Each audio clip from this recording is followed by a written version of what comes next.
Napakagandang pwesto, di ba? Simbahan. Oh, tapos may bulaklak doon.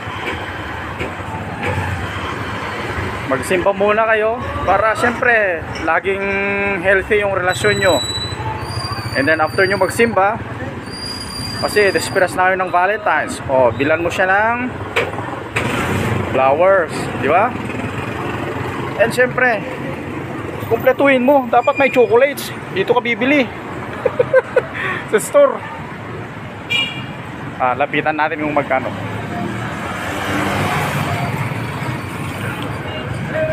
Ito yung nagtitinda ko, busy. Bossing, magkano yung mga bulaklak, bossing? I-ikwan natin doon kasi i-promote natin, bossing.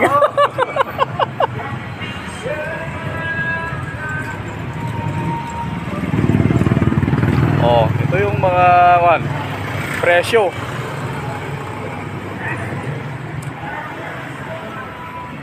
Check natin lahat. Ang gaganda, oh. May mga chocolates din, mga Ferrero ba? Kompleto, no? Dito lang ho yan sa Pandayan, ha? Sa harapan ng St. Joseph Church. Yan yung St. Joseph Church, oh.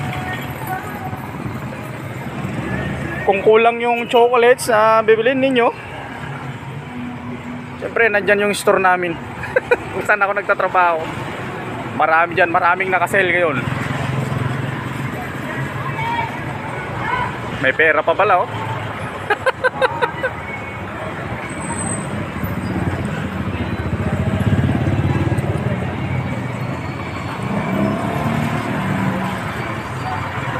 Ba't ang layo-layo mo naman na nagtitinda, bossing?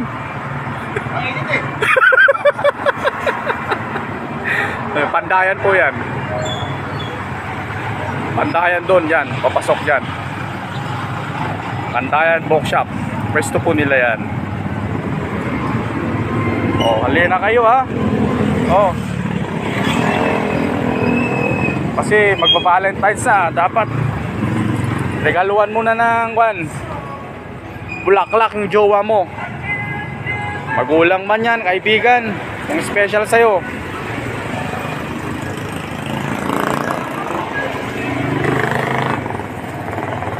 Meron din kami yan sa store. Ganito.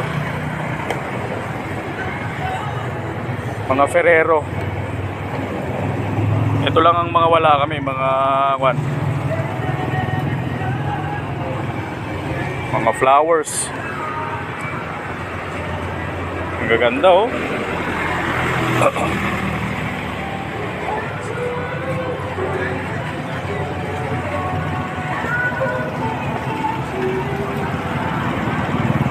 Buksan natin lahat.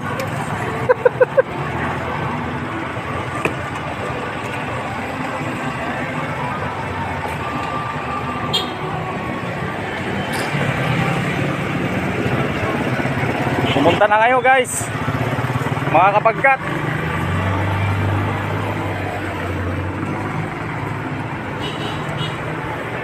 So anong masasabi mo, bossing? Invite mo na sila.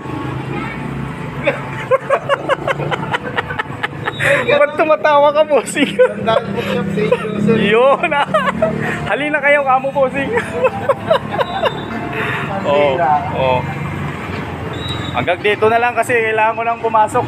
Marami nang uwat sa store. Sige. Thank you sa panonood, mga kabagkat.